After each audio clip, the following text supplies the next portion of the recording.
Hello সবাইকে, প্রায় বহু দিন পর আমি পুরো দিনের ভিডিও নিয়ে চলে এসেছি। তোমরা সবাই জানো যে ভোট আসছে এবং ভোটের আগে তো দ্রুত গতিতে কাজ শুরু হয়। যেমন পরীক্ষার আগের দিন রাতে আমরা পুরো সিলেবাস শেষ করে ফেলি তেমন।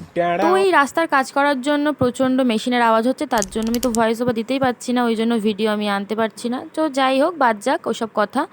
আজকে আমি খুব সকাল সকাল উঠে পড়েছিলাম এবং সকাল সকাল যেহেতু উঠেই পড়েছি, তো কি করব, মা বলল সকালের টিফিনটা বানিয়ে ফেল, তো এই বানিয়েছি পাস্তা।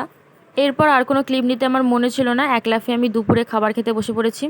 আজ হয়েছিল আম ডাল, এটাকে অনেকে টক ডালও বলে। গরমের জন্য এটা একটা খুব তৃপ্তিকর খাবার।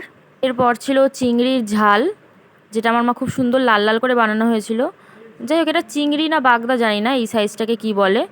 তো এটাও খুবই টেস্টি হয়েছিল, আর মা বেশ ঝালঝাল করে লাল লাল করে বানিয়েছিল।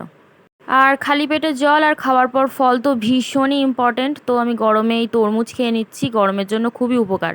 এরপর সন্ধ্যাতে একটু বেরোচ্ছিলাম, এই তো ডগুর খানিকটা বাচ্চা হয়েছে, তাই জন্য এদের সাথে একটু খেলে নিচ্ছি।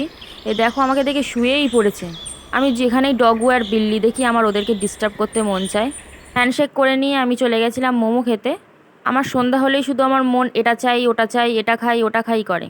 আজ রাতের খাবারে ছিল বিরিয়ানি, যেটা বাড়ির বানানো বিরিয়ানি না, এটা আমি বানাইনি, আমি এসব কিছু পারি না বানাতে। এক বিশেষ ব্যক্তি বানিয়েছে, বিশেষ রাঁধুনি আমার। চড়ক পুজোর ভিডিও আসছে খুব তাড়াতাড়ি।